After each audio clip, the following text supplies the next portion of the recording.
هاي اصحابي، اخباركم ايه؟ اتمنى ان انتوا كلكم تكونوا بخير واخدين بالكم كويس جدا من نفسكم الفتره دي. النهارده انا جايه اكلمكم عن احدث موبايل من شركه الكاتيل نازل السوق المصري، وهو موبايل الكاتيل 3L الجديد.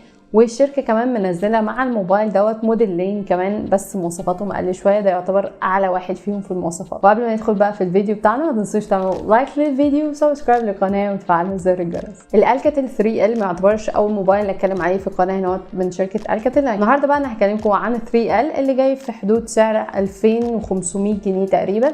الموبايل ده فيه حبه فيتشرز كويسه وفي حبه مواصفات كويسه وفي حبه حاجات يعني مش قوي. مبدئيا طبعا تصميم الموبايل هنا من البوليكاربونات او البلاستيك، واللون اللي معايا دوت فيه تدريج الوان نازل من الاسود على الازرق، يعني مديله طبعا شكل حلو كده. والتصميم الظهر هنا جلاسي او بيلمع وفي شويه جليتري كده. وعندنا طبعا البصمه الخلفيه في ظهر الموبايل، والبصمه هنا الصراحه شغاله بشكل كويس جدا. وعندنا كمان الكاميرات الخلفيه بتاعه الموبايل. الجزء اللي تحتيه عندنا مدخل شحن USB عادي مش تايب سي، وعندنا مكان لسماعه السبيكر ومكان المفروض موجود فيه المايك تقريبا على شكل سماعه السبيكر. سماعه السبيكر هنا الصوت بتاعها كويس ولكنه يعني مش قوي قوي، يعني لازم تبقى مثلا معلي صوت على الاخر عشان تبقى سامع صوت الموسيقى مثلا بشكل كويس جدا. سماعه الهيدفونز موجوده عندنا المدخل بتاعها في الجزء العلوي من الموبايل. بالنسبه بقى للازرار وكده، فاحنا عندنا طبعا زرار تشغيل الموبايل، وعندنا ازرار تحكم في الصوت، وعندنا بقى هنا كمان زرار اضافي خاص بجوجل اسيستنت، تقدر تشغل منه جوجل اسيستنت بضغطه واحده. وللاسف ما ينفعش ان انت تشغل عليه حاجات تانية، يعني ما ينفعش تخصص الزرار دوت لحاجات تانية على الاقل في الوقت الحالي. الموبايل هنا كمان بيدعم تشغيل خطين او خط وكارت ميموري، ما ينفعش تشغل خطين وكارت ميموري في نفس الوقت. بالنسبه بقى للجزء الامامي، فطبعا عندنا الشاشه بتاعه الموبايل واللي بتيجي بحجم 6.2 انش IPS LCD. الشاشه هو بتيجي بجوده HD+ مش فول HD+. عندنا طبعا الكاميرا الاماميه هنا هو في ووتر دروب نوتش، والتصميم بتاعها يعني تقليدي وعادي، يعني مش وحش. يمكن بس رخم شويه ان الجزء التحتاني او الحافه السفليه بتاعه الشاشه يعني عريضه شويتين عن اللي احنا بقينا نشوفه دلوقتي. الشاشه هو الالوان بتاعتها كويسه الفرجه على الافلام والفيديوهات، يعني ظريفه جدا. يمكن بس السطوع بتاعها مش قوي قوي في اضاءه الشمس المباشره. النسخه اللي انا بجربها من الكاتيل 3L بتيجي ب 4 جيجا رام و64 جيجا ميموري. في ان هو خاصيه دمج الميموري بتاعه الميموري كارد لو انت حاطط ميموري كارد يعني، وكمان الميموري بتاعه الموبايل. هنا الموبايل شغال على نظام اندرويد 10 مع واجهه الكاتيل.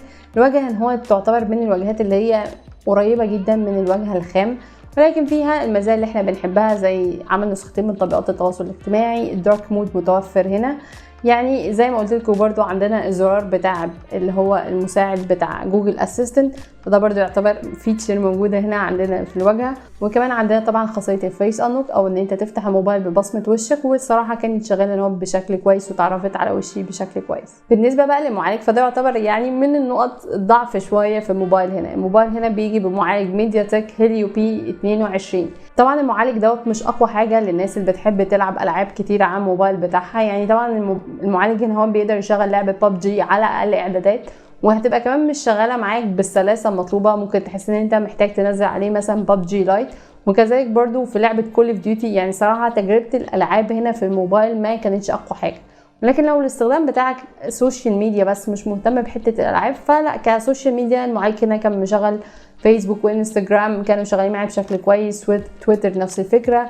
طبعا انت لو هتقعد بقى تتفرج على يوتيوب وكده، فزي ما قلت لكم يعني لا، دي مش هتبقى نقط عندك مشكله فيها بالنسبه للمعالج دوت. ومن الحاجات الحلوه برضو في الموبايل هنا ان هو بيجي ببطاريه 4000 ملي امبير. انا عارفه طبعا 4000 ملي امبير مبقاش رقم مميز قوي، بقينا نشوف 5000 ملي امبير، ولكنه لازال يعني رقم كويس جدا. ولكن طبعا الموبايل هنا ما بيدعمش الشحن السريع، فده يعني هيرخم معاك شويه، هتحس ان هو موبايل يعني بياخد منك مثلا بتاع 3 ساعات ولا حاجه عشان يشحن الموبايل من 0 ل 100. بالنسبه للمستشعرات، فالموبايل ان هو للاسف مش بيجي بالجايروسكوب سنسور او السنسور الخاص بتشغيل نظاره الواقع الافتراضي، وكمان ما فيهوش اللايت سنسور، وده برضو الخاص ان هو بيظبط الاضاءه بتاعه الشاشه بشكل تلقائي. لو انت قاعد مثلا في حته الاضاءه فيها مش محتاج اضاءه قويه للشاشه، لما هتخرج مثلا الشارع محتاج اضاءه عاليه، لازم تعمل الكلام ده كله بشكل مانيوال، مفيش ان هو سنسور خاص بالموبايل يعني يقدر يتعرف عليه. بالنسبه للكاميرات، فالموبايل هنا بيجي بكاميرا اماميه واحده 8 ميجا بكسل. عندنا في الكاميرا دي اوضاع التصوير اللي احنا متعودين عليها زي التصوير العادي وتصوير بورتريه، وكمان بتصور فيديوهات بجوده فول اتش دي. تجربه التصوير الصراحه الصبح بالكاميرا الاماميه كانت كويسه في الاضاءه يعني بتاعه الشمس، كانت طالعه صور حلوه. طبعا ال HDR ما كانش قوي قوي هنا في الكاميرا الاماميه، ولكن في المجمل طبعا بالنسبه ل 8 ميجا بكسل الصور كانت كويسه. كمان لما خدت بيها حبه صور في الاستوديو حسيت برضو ان الصور كانت طالعه كويسه، ولكن لازم تبقى قريب من مصدر اضاءه، يعني لو الاضاءه ضعيفه شويه هتلاقي ان الصور طالعه معاك مش حلوه قوي. هاي دي تجربة تصوير بالكاميرا الأمامية في موبايل الكاتيل الجديد اللي أنا بجربه لكم دلوقتي. كاميرا نواه 8 ميجا بكسل، والفيديو دوت المفروض على فول اتش دي 30 فريم في الثانية. بالنسبة بقى للكاميرات الخلفية فاحنا عندنا 3 كاميرات، والعدسة الأساسية هنا هو 48 ميجا بكسل، ودي تعتبر طبعا حاجة مميزة جدا بالنسبة للموبايل ده. وعندنا عدسة الترا وايد انجل 5 ميجا بكسل، وعدسة ثالثة بقى ماكرو 2 ميجا بكسل. التصوير ان هو عندنا اوضاع تصوير كتير، عندنا ال 48 ميجا بكسل ده وضع تصوير لوحده، وعندنا تصوير الاوتو وتصوير الفيديو بيصور الفيديوهات فول اتش دي، وعندنا طبعا موضوع العزل والوايد انجل، وعندنا يعني اوضاع تصوير كتير موجوده في جزئيه المور. تجربه التصوير الصبح برده كانت كويسه زي ما بقول لكم، يعني خدت حبه صور حلوه. طبعا في الاضاءه الخارجيه اضاءه الشارع كانت صور كويسه.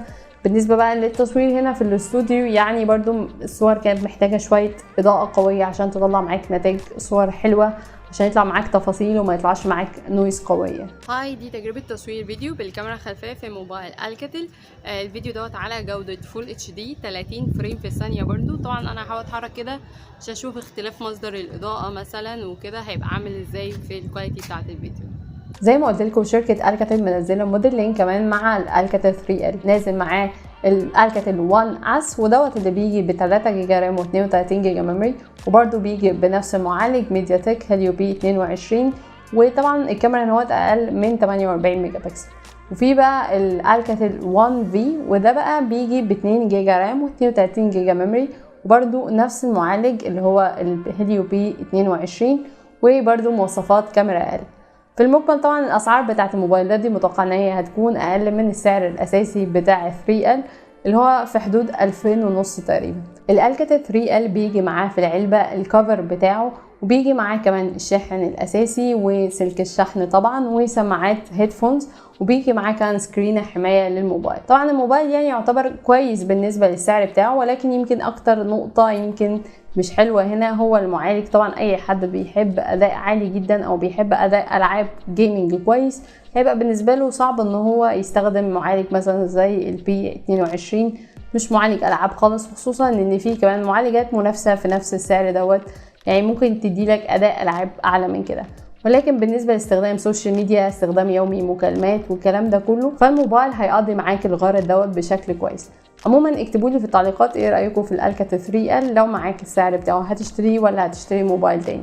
طبعا لو عجبكم الفيديو ما تنسوش تعملوا لايك وشير عشان يوصل للناس اكتر. انا عارفه ناس كتير قوي تسالني عن موضوع الجيف اواي، فانا مش ناسيه موضوع الجيف اواي، انا بحضرها وفي حبه اجهزه للاسف اتاخرت عليا شويه. عموما ما تنسوش بقى تعملوا سبسكرايب للقناه وتفعلوا زر الجرس عشان ما يفوتكمش الفيديو الخاص بالجيف اواي اللي هيبقى فيه لينك وازاي تشترك في المسابقه والكلام ده كله. طبعا ما تنسوش برضو تتابعوني على فيسبوك وانستجرام لميس الحسيني، وتنضموا للجروب بتاعي تيكتش. يلا باي باي.